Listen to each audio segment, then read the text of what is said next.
No começo, eram as trevas. Depois, Bang. Nasceu um sistema que se expande infinitamente, feito de tempo, espaço e matéria. Vamos investigar além do que jamais se imaginou, além dos limites de nossa existência, em um lugar chamado O Universo. Há séculos, elas deixam os homens intrigados, cativando tanto astrônomos como astrólogos. O misterioso alinhamento entre as grandes pirâmides de Gizé e as estrelas de Órion podem ter sido mais que coincidência. E em vez de 12 constelações no zodíaco, na verdade, elas são 13. O que é esse 13º signo e por que foi esquecido? Os padrões que um dia orientaram marinheiros na travessia de águas traiçoeiras, hoje orientam os astrônomos na descoberta dos mistérios que se encontram nas constelações.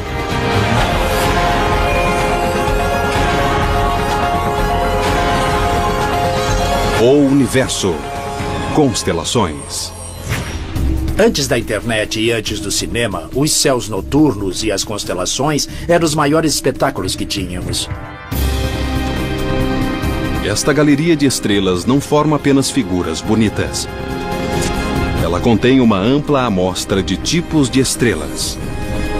Através das constelações, podemos aprender muito sobre a galáxia e sobre todo o universo. Antes dos dispositivos de navegação high-tech, do GPS e até da bússola, havia as estrelas. Como a sinalização de uma estrada, as constelações nos ajudam a encontrar o caminho. Elas dão direção, distância e rumo.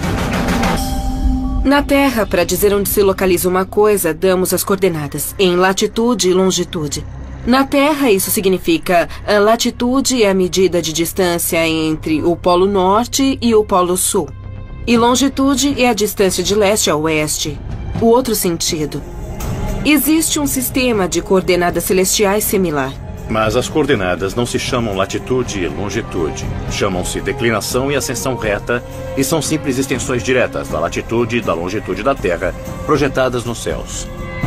Os antigos navegadores usavam esse diagrama imaginário para plotar as estrelas e se orientar nos mares. Não é um tipo preciso de indicador de direção, mas com certeza é uma pista para manter o pessoal alerta para os amplos caminhos pelos mares. Com um sextante, os marinheiros conseguiam recorrer a estrelas como a Polaris para navegar. Isto é um sextante, um instrumento para a navegação celestial. Quando esse corpo celestial chega ao que chamamos de braço inferior do horizonte, marcamos a posição, usando o tempo e os números nesse sextante. Dá para fixar a posição no mar. A navegação hoje usa estrelas feitas pelo homem, os satélites. Usando as estrelas que fabricamos, as posições no GPS e o diferencial do GPS, podemos definir a posição do barco com um erro mínimo, instantaneamente em qualquer lugar do mundo. Agora que o GPS substituiu o sextante, as coordenadas celestiais são mais importantes para os astrônomos do que para os marinheiros. Embora o sistema de coordenadas dê uma ideia de para onde apontar os telescópios, o diagrama falha em um ponto grave. Ele supõe que as estrelas estejam todas à mesma distância de nós. Uma suposição totalmente errônea. Olhando para as estrelas à noite, todas parecem estar mais ou menos à mesma distância, como se estivessem num só plano. O mesmo acontece olhando a silhueta de uma cidade de longe, por exemplo, daqui até a cidade de Chicago. Embora aqueles prédios pareçam estar à mesma distância, estão a várias distâncias diferentes. A mesma coisa com as estrelas. Embora todas pareçam estar à mesma distância, algumas estão perto, outras bem mais longe. Então, como saber que estrelas estão perto e que estrelas estão longe? Essa é a mais difícil das respostas. Essa é a maior frustração de toda a astronomia. Olhando os céus noturnos, mesmo com telescópios, não dá para saber as distâncias. Esse é o santo graal da astronomia há séculos.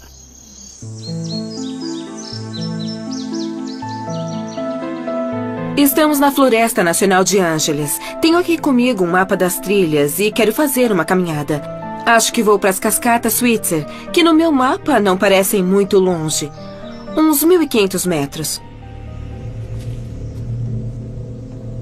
Mas o problema é que eu posso estar subestimando a dificuldade da caminhada, porque meu mapa não leva em consideração um fator muito significativo, a elevação. Então, na verdade, minha caminhada de 1.500 metros pode acabar sendo uma subida de 3 quilômetros. É o mesmo com o meu mapa de constelações, que não diz a verdadeira distância entre duas estrelas. Embora pareçam estar lado a lado, uma pode estar bem mais longe do que a outra, e eu nunca vou saber se considerar só as coordenadas celestiais. Como os trilheiros na mata, os astrônomos confiam em pistas para avaliar as distâncias em nosso vasto e misterioso universo. Então, quando andamos na floresta, mesmo sem um mapa que informe a elevação, podemos usar nosso conhecimento da topografia local e os tipos de árvores para indicar a altitude. Por exemplo, certas árvores preferem elevações mais baixas, outras preferem grandes altitudes. Os astrônomos também usam certos tipos de estrelas de referência como sinais familiares, como medidas de distância. A primeira ferramenta no kit dos astrônomos é o fenômeno da paralaxe, uma coisa que usamos todo dia em escala menor para ver o mundo em 3 dimensões. Para entender a paralaxe, basta um exercício muito simples que qualquer um pode fazer. Olhe para o seu dedo. Depois, olhe para uma coisa bem distante. Se usar o olho direito e alinhar seu dedo com um objeto à distância, e depois usar o olho esquerdo, vai ver que seu dedo parece, na verdade, se mexer dramaticamente. Essa aparente mudança é causada pela distância entre nossos 2 olhos. Os astrônomos medem a paralaxe só olhando para uma estrela em uma posição e depois olhando para ela de novo 6 meses depois, quando ela já se afastou o máximo possível do nosso ponto de observação. Porque em 6 meses a Terra chegará à maior distância possível da posição original. Quanto mais perto a estrela, maior a paralaxe. O problema é que as estrelas não estão muito perto. Mesmo o ângulo de paralaxe da estrela mais próxima de nós, a Próxima Centauri, é difícil de medir.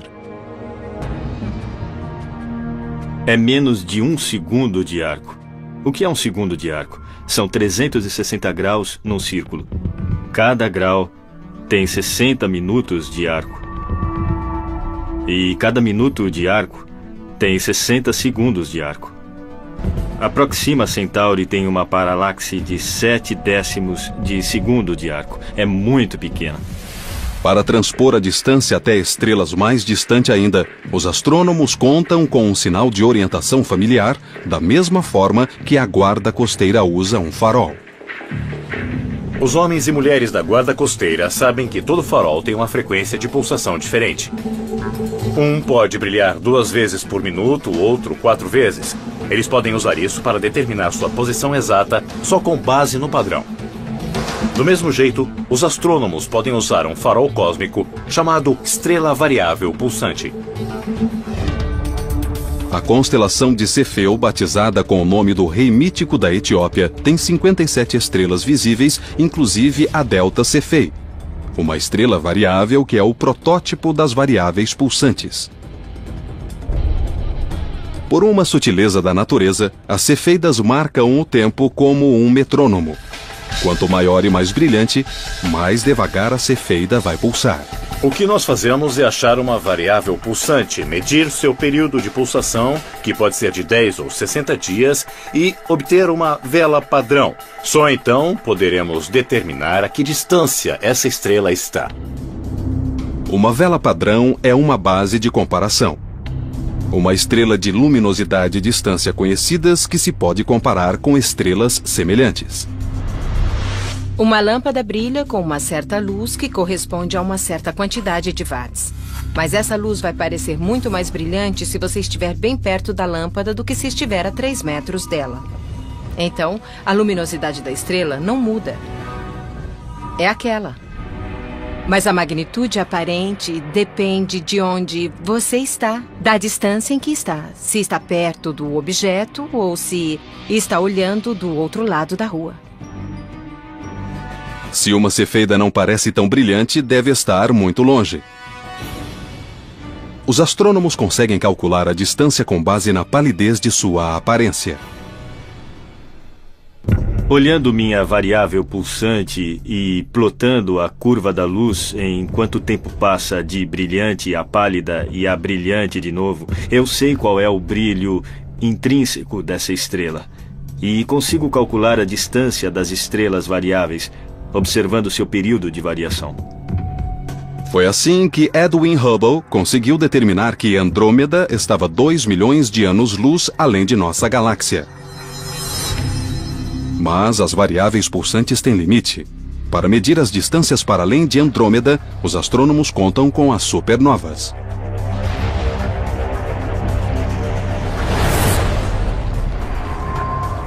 Acontece que as supernovas também podem ser classificadas como velas padrão. As supernovas de tipo 1A são todas iguais em todo o universo. Nós sabemos como calibrar, e é assim que determinamos as distâncias até o Big Bang, o próprio limite do universo. Examinando o Big Bang, os cientistas quase conseguem ver o começo dos tempos, 300 mil anos depois. Até nossas constelações mais conhecidas têm muito a nos ensinar sobre o cosmo.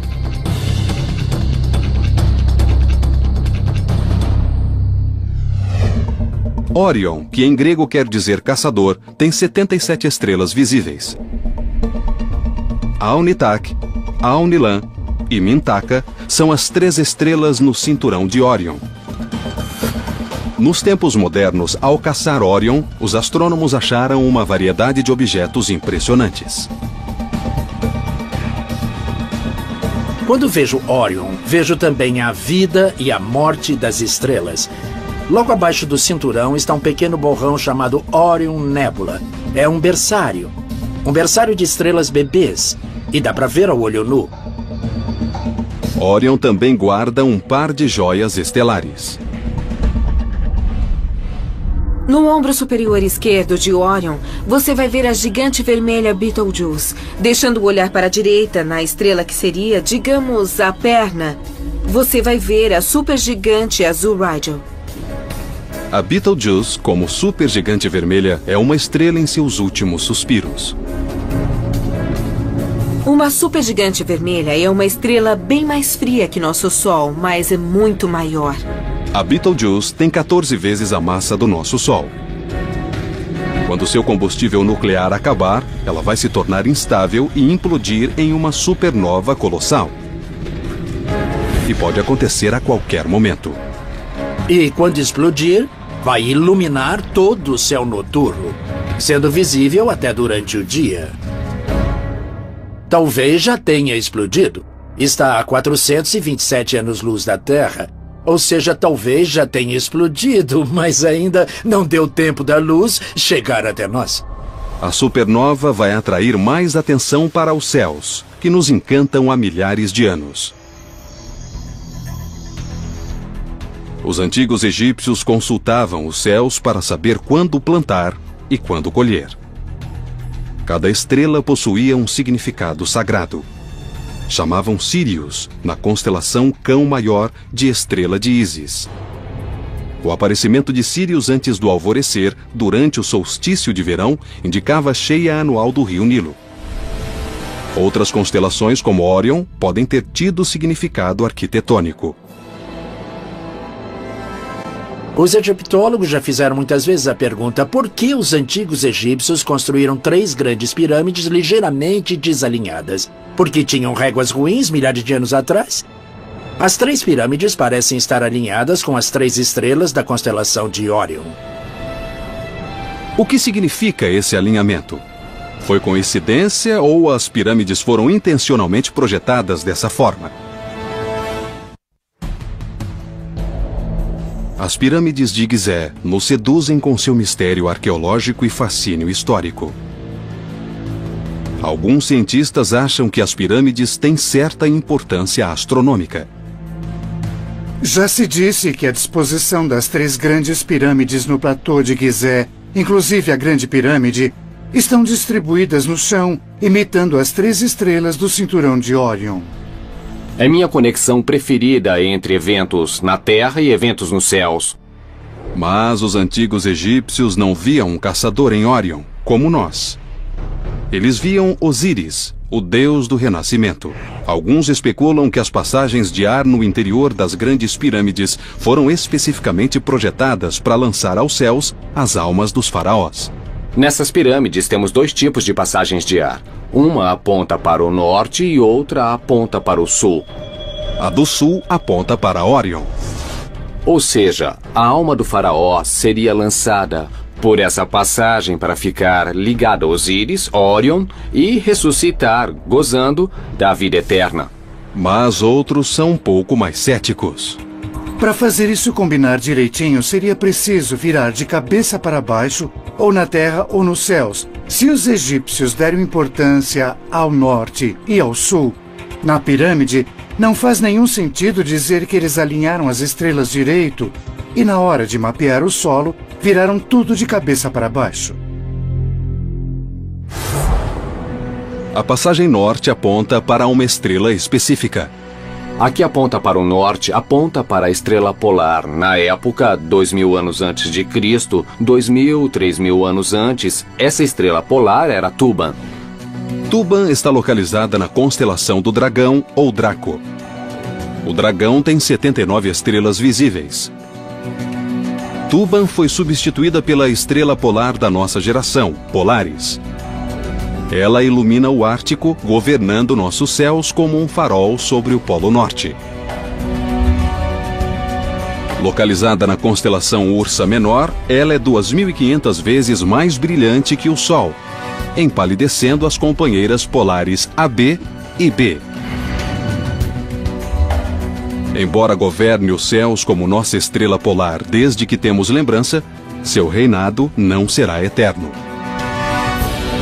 Enquanto está orbitando em volta do Sol, a Terra inclina-se para lá e para cá. Essa oscilação é chamada de precessão. Se a Terra fosse uma esfera perfeita, não haveria precessão. Mas as forças gravitacionais da Lua e do Sol fazem pressão sobre o equador saliente, perturbando a rotação da Terra. Agora, a Terra é como um giroscópio ou um peão giratório. Observe que se eu girar isso depressa e depois movimentar o eixo, ele aponta na mesma direção. É como a Terra que aponta em direção a Polaris. Então, quando a Terra dá volta no Sol, ela sempre aponta na mesma direção. No entanto, a precessão é causada pela interferência gravitacional e a Terra começa a oscilar. Enquanto oscila, o eixo da Terra descreve um círculo no céu. Demora 26.000 anos para completar um círculo. O Polo Norte celestial vai se afastando cada vez mais da posição de Polaris. Eu digo que daqui a uns 14.000 anos, mais ou menos na metade do círculo, ele vai estar muito perto da estrela Vega. E como Vega é muito mais brilhante do que as outras estrelas nessa área do céu, ela será uma estrela muito significativa no Polo Norte. Em 26.000 anos, o eixo da Terra centrado no Polo Norte fará um círculo completo e voltará a apontar para onde está hoje. E Polaris vai destronar Vega e retomar o título de nossa estrela do norte. Quanto mais perto de um dos polos da Terra, mais a estrela se mantém fixa nos céus. Os astrônomos chamam essas estrelas de circumpolares, ou seja, visíveis o ano todo. Na verdade, todas as constelações das estrelas do norte, como Little Dipper e Big Dipper, percorrem um círculo razoavelmente pequeno. E o resultado é que dão a volta em Polaris sem nunca surgir nem se pôr. Quanto mais ao sul, mais constelações nascem, digamos no início da noite, e se opõem no fim da noite. Portanto, não tem essa propriedade mágica. As estrelas variam em tamanho, densidade e também em brilho. Em vez de exibir um brilho constante, como a maioria das estrelas, as variáveis pulsam, iluminando-se e empalidecendo num padrão hipnótico. Uma estrela variável é como uma chaleira. Então, vamos imaginar uma chaleira no fogo. A água se expande, a tampa sobe, libera o excesso de energia e desce. Acumula pressão, sobe e desce de novo. Quase do mesmo jeito, a atmosfera das estrelas variáveis se expande e se encolhe. Com o tempo, isso dá aparência mais brilhante e mais pálida. Isso pode acontecer em horas, pode acontecer em dias ou até em meses. Estrelas variáveis de uma categoria especial chamadas T Tauri pulsam porque são jovens e instáveis. Como adolescentes teimosos, as T Tauri têm explosões erráticas. Só que seus acessos de fúria envolvem uma luta com a gravidade. Enquanto as forças nucleares empurram para fora, a gravidade puxa para dentro, perdendo a posição de equilíbrio como um pêndulo, oscilando para lá e para cá. As T Tauris crescem e perdem as pulsações. À medida que envelhecem, encontram equilíbrio e se tornam estáveis. Na verdade, antes de nosso Sol amadurecer, os cientistas acham que ele foi uma estrela T Tauri. Talvez essa seja a melhor ideia de como era o nosso sistema solar e nosso Sol quando se formaram no início de sua evolução. E nós sabemos, por exemplo, que as nuvens de poeira e gás em volta dessas estrelas são bastante confusas. E deve ter sido uma cena bem violenta, com muitos calombos e pedaços de rocha colidindo umas com as outras e se bombardeando. As primeiras estrelas T Tauri foram identificadas na constelação de Touro. Touro, ou Taurus, possui 98 estrelas visíveis. Aldebaran, uma estrela gigante vermelha, é o olho injetado na fera. Touro é uma das constelações do zodíaco que fica perto do plano da eclíptica. Chama-se plano eclíptico porque é o único círculo nos céus onde podem ocorrer eclipses. A Lua tem de passar pela eclíptica, por exemplo, para provocar um eclipse do Sol. É também o caminho que a Terra percorre em sua órbita em volta do Sol. 8 graus acima e abaixo da eclíptica há uma região chamada zodíaco. Toda constelação que se situa nessa faixa é citada como constelação zodiacal. Em qualquer momento, o Sol está numa constelação do zodíaco. O Sol fica entre nós na Terra e determinada constelação. Como orbitamos em volta do Sol, ele parece se movimentar pelas constelações zodiacais que estão fixas no firmamento. Durante a noite, a porção oposta do nosso céu é iluminada pelo Sol. Os astrólogos ligam cada uma das 12 constelações zodiacais ao mês em que o Sol passa por elas. Em junho, então, o Sol varre Câncer. E em julho, desliza por Leão. Mas vejam, existe um problema aí. Cada constelação tem um tamanho diferente. Algumas são pequenas, outras grandes. O Sol leva 7 dias para passar por Escorpião, a menor constelação zodiacal, e 44 dias para sair de Virgem, a maior. Então, não dá para dividir o ano em 12 partes iguais, com 12 constelações de mesmas dimensões. Muita gente deposita grande significado no seu signo do zodíaco, no signo solar. Mas como a Terra está em precessão, a constelação na qual o Sol aparece hoje é diferente daquela na qual ele aparecia 2000 anos atrás. Por isso, quando alguém disser que você é competitivo porque é de Escorpião, pode responder: muito bem, hoje eu não sou mais de Escorpião. Seja para iniciar uma conversa, prever o futuro ou definir traços de personalidade, os 12 signos do zodíaco desempenham um papel de peso na cultura popular. Mas de onde vêm esses signos e quem batizou as estrelas? Há nomes originais de estrelas em alguns casos que vieram da Mesopotâmia. Alguns nomes foram acrescentados pelos gregos e romanos, alguns sobreviveram, outros não. Com a queda do Império Romano, perto do ano 450 da Era Cristã, boa parte desse conhecimento se perdeu, mas foi preservado pelos árabes. Na verdade, boa parte da astronomia sobrevive hoje porque os astrônomos árabes preservaram e ampliaram os cálculos e o trabalho dos astrônomos gregos e romanos. No ano 150 da era cristã, o cientista grego Cláudio Ptolomeu juntou suas próprias observações aos textos históricos, batizando mais de 1000 estrelas. E das constelações que cobrem nossos céus, descobrimos que 12 são constelações zodiacais. Mas, na verdade, elas são 13.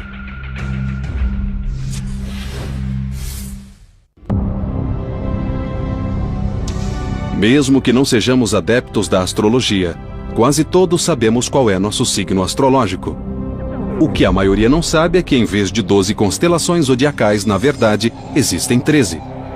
Ofiuco, que em grego significa caçador de serpente, é nosso signo esquecido. Tem 55 estrelas visíveis e é onde está Barnard, a estrela que mais rápido se move em nosso firmamento. Aninhada entre Escorpião e Sagitário, Ofiuco deixa pequenas as constelações vizinhas. Embora seja um dos 48 padrões originais de estrelas que Ptolomeu classificou, alguns cientistas especulam que ela teria sido dispensada como signo zodiacal para se manter um número par de 12. Outros acham que a precessão poderia ter empurrado Ofiuco para fora do zodíaco, mas a verdadeira resposta ainda é um mistério. A única estrela no universo que não pertence a uma constelação específica é o nosso Sol. Em termos comparativos, o Sol é uma estrela típica de massa média que está envelhecendo. Mas estrelas com 50 ou 100 vezes a massa de nosso Sol são chamadas estrelas Wolf-Rayet. A mais brilhante delas, que se pode observar, é a Gamma Velorum, na constelação Vela.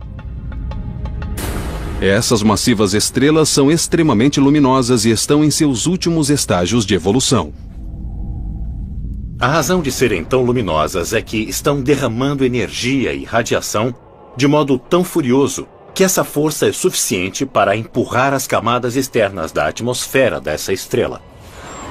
Essas estrelas se evaporam, tal o calor e a radiação que geram, restando apenas um núcleo central muito, muito quente. Embora os cientistas não tenham observado diretamente a morte de nenhuma, a especulação é que as estrelas Wolf-Rayet terminem a vida em colossais explosões de supernova, ou talvez se extingam formando massivos buracos negros. Mas antes disso, elas exibem um show espetacular, explodindo todas as suas camadas externas de gás no meio interestelar. Hoje, nossa rede de telescópios de solo e espaciais permite aos astrônomos ver qualquer ponto nos céus. Mas os antigos astrônomos no hemisfério norte não podiam ver que o hemisfério sul oferece uma visão totalmente diferente. No hemisfério sul, o detalhe de maior destaque nos céus noturnos é a Via Láctea. Na Via Láctea existem zonas que são escuras, são nuvens de poeira, mas quando se olha da Terra são só escuras, contra um fundo de uma Via Láctea e de estrelas muito brilhantes. É a coisa mais notável. Essas nuvens escuras parecem buracos na faixa estrelada da Via Láctea. Existe um padrão tão peculiar nesses buracos que algumas civilizações, inclusive especialmente os Incas na América do Sul, identificavam essas manchas escuras como absorções ou constelações mesmo. Estas densas formações de poeira são conhecidas como constelações de nebulosa escura. Existe uma incrível ausência de estrelas numa região perto do centro da galáxia, que é chamado de saco de carvão. É uma nuvem de poeira tão densa que bloqueia toda a luz das estrelas atrás dela. Hoje o saco de carvão está na constelação Cruzeiro do Sul. A Cruzeiro do Sul, ou Crux, é a menor constelação e tem 20 estrelas visíveis. Os marinheiros confiavam nas estrelas Alfa e Gama dessa constelação para localizar o Polo Sul, já que não existe estrela polar no hemisfério sul. Com o desenvolvimento da astronomia, a comunidade científica se deu conta de que precisava unificar os nomes e formas das constelações. Em 1922, formou-se o grupo International Astronomical Union. Era como que um corpo político de cientistas designados para dividir os céus e definir os limites. Todo mundo concordaria assim com eles. Esses limites se baseavam nas constelações históricas.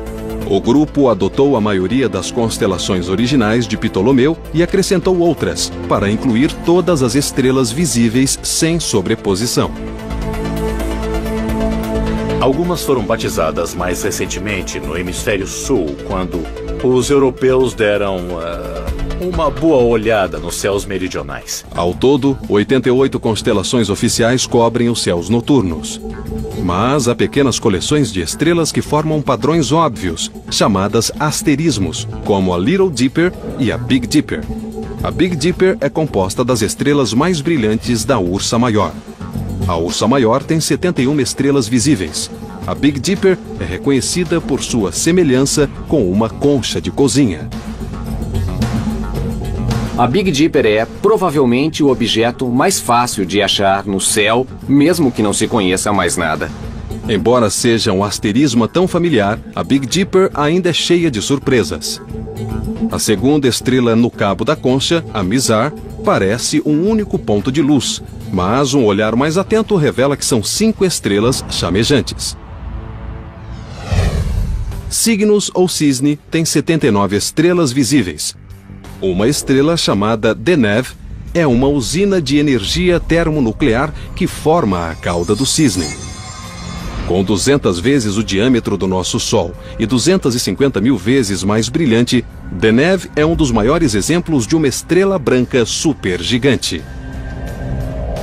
É uma estrela numa fase de evolução bastante incomum. Existem poucas estrelas como ela, e elas não passam muito tempo da vida em condições de luminosidade tão forte. As supergigantes brancas são raras, porque a estrela está em transição de supergigante vermelha a azul, uma fase que dura apenas alguns milhões de anos. Isso pode parecer muito tempo segundo os padrões humanos, mas para uma estrela é menos de 1% de sua vida. Para uma constelação batizada com o nome de uma ave tão graciosa, Cisne carrega cicatrizes de um passado violento. Cisne também abriga uma coisa chamada Cygnus Loop, que é um resto da supernova. Uma estrela que explodiu em pedaços, basicamente. Um buraco negro aberto chamado Cygnus X1 ocupa o coração do Cisne. Cygnus X1 é um buraco negro de massa sólida, 8,7 vezes a massa do nosso Sol, que está em órbita de outra estrela. Cygnus X1 foi o primeiro buraco negro a ser registrado. Detectamos Cygnus X1 não tanto por causa do buraco negro, porque é preto e é muito difícil de ver, mas por causa do seu efeito na companheira, que é uma estrela gigante. O buraco negro está lentamente devorando a companheira. E, com o tempo, provavelmente vai engolir a estrela. E quando isso acontecer, uma constelação vai perder uma estrela. E nossa percepção do firmamento noturno vai mudar para sempre. O firmamento noturno está constantemente mudando. Em cada constelação, estrelas nascem enquanto outras são engolidas pelos buracos negros. Cada explosão de uma supernova, cada estrela exótica e nebulosa tem uma coisa em comum. São todas identificadas pela constelação na qual estão localizadas. Mas mesmo antes de inventarmos superpossantes telescópios para vê-las, as constelações serviam a uma finalidade importante. Levavam às pessoas o noticiário noturno, que elas não ousavam ignorar. Era questão de vida e morte. Os céus noturnos são um calendário. Foi a primeiríssima invenção científica do homem. O calendário nos céus. O nascer e o pôr do sol, as várias fases da lua, o aparecimento e desaparecimento sazonal das estrelas, dá para ver que existe realmente uma ordem no mundo. E se vê realmente uma ordem nos céus que é útil para antecipar o que vai acontecer na Terra. É uma ferramenta de sobrevivência. Quando se olha para o céu, se vêem grupos de estrelas que estão ligadas a eventos importantes que nos alertam para agir de certo modo ou ir em certa direção, onde plantar e colher. Além de ver o padrão das estrelas mudar com as estações, os antigos fizeram outra observação fundamental. O dócil estelar variável dava forma ao mundo. Viajantes em longos percursos para o sul, por exemplo, da Grécia, começaram a ver constelações diferentes de qualquer uma que fosse visível em sua terra natal. Então, isso indica movimento em superfície curva. A perspectiva muda. Hoje nós entendemos a forma da Terra e o suceder das estações. Mas as constelações não perderam sua utilidade. Em vez de revelar segredos sobre a Terra, elas nos ajudam a compreender as estrelas. Uma constelação é bem parecida com o Museu de Arte.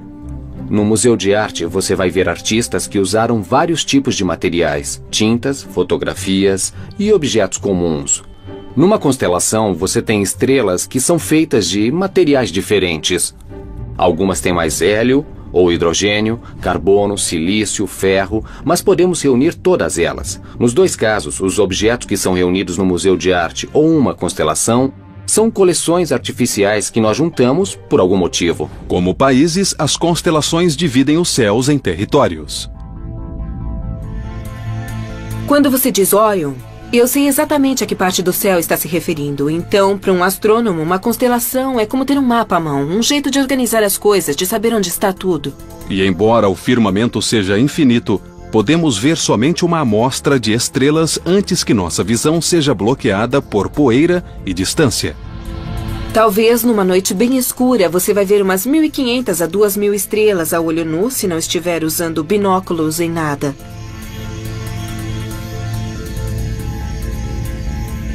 O que se vê é só uma fração mínima do que existe. Seria como olhar a população dos Estados Unidos, 350 milhões de americanos, e ver 5 pessoas. Centauro ou Centaurus contém 101 estrelas visíveis.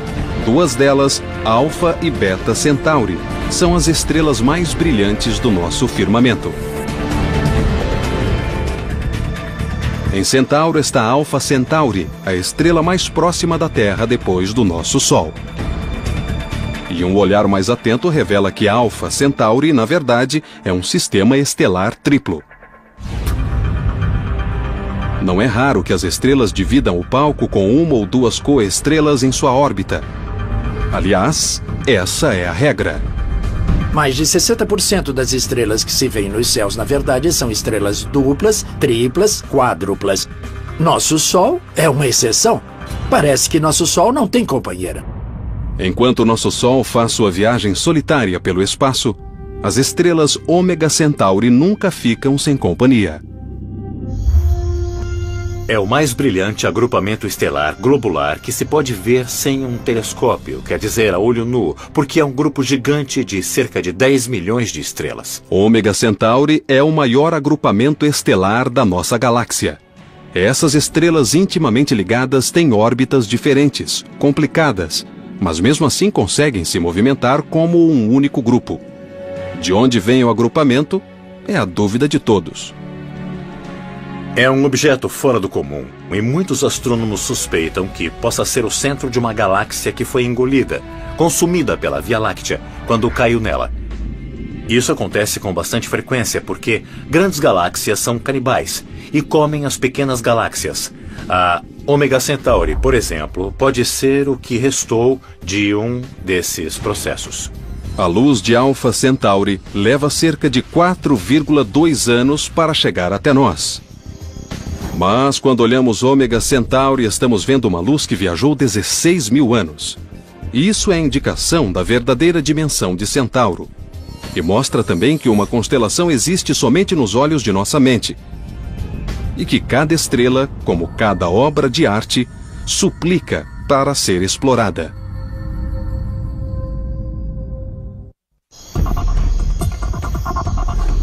As constelações organizam os céus noturnos e o tornam quase compreensível. Enquanto contemplamos as luzes piscando, é fácil esquecer que cada uma é um dos bilhões de sóis chamejantes, fundindo elementos e talvez criando novos mundos. A distância não permite que tenhamos noção do poder das estrelas.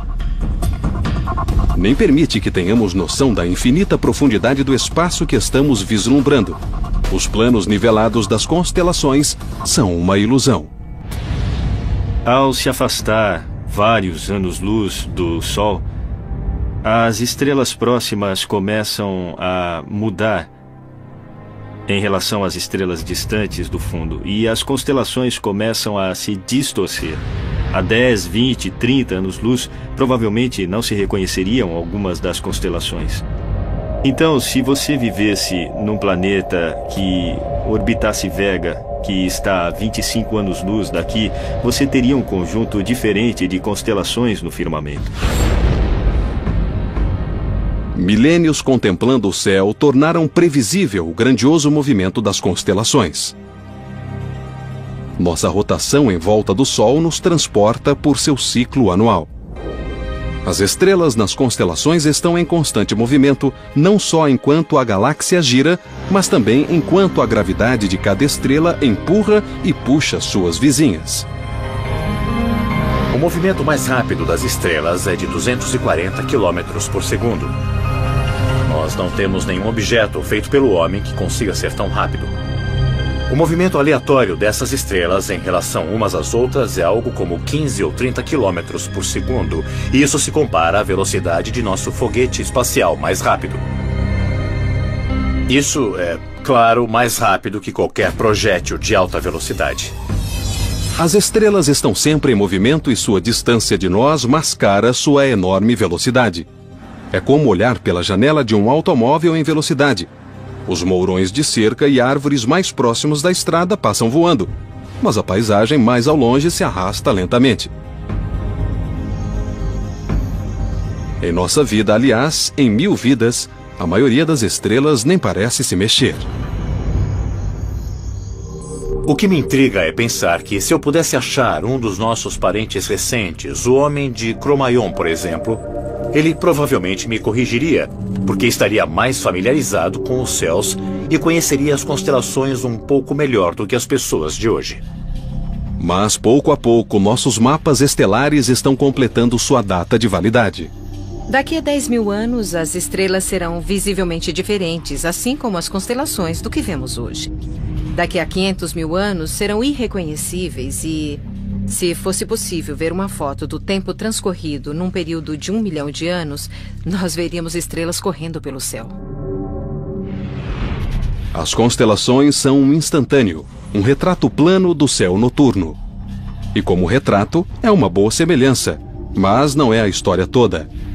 Se pudéssemos voar pelo espaço e vê-las de outro ângulo, essas formações antigas e familiares não seriam identificáveis.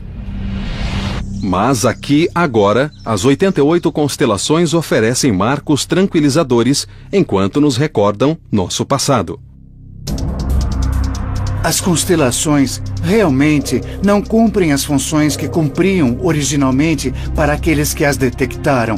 Para eles havia uma ligação direta de causa e efeito entre uma coisa que era do interesse deles e suas vidas. Observavam Sírius porque era uma indicação sazonal. Não usamos mais o firmamento dessa forma, mas as histórias permanecem e as imagens permanecem. Nós nos agarramos a essas constelações e, francamente, fico encantado com isso. Em vez de contar histórias do passado, a astronomia moderna nos estimula a olhar para as constelações como um agrupamento de possibilidades. A maioria das constelações tem 3 a 5 planetas nelas. E daqui a mais alguns anos vamos identificar talvez centenas de planetas semelhantes à Terra orbitando outras estrelas. E vamos ter uma revelação toda noite, percebendo que quando olhamos as constelações, alguém pode estar nos olhando. Num espaço tão vasto onde só podemos ver uma pequena fração do nosso universo, olhamos para as estrelas imaginando o que significa tudo isso. Projetar padrões, inventar histórias, tentar solucionar os mistérios guardados por nossas constelações.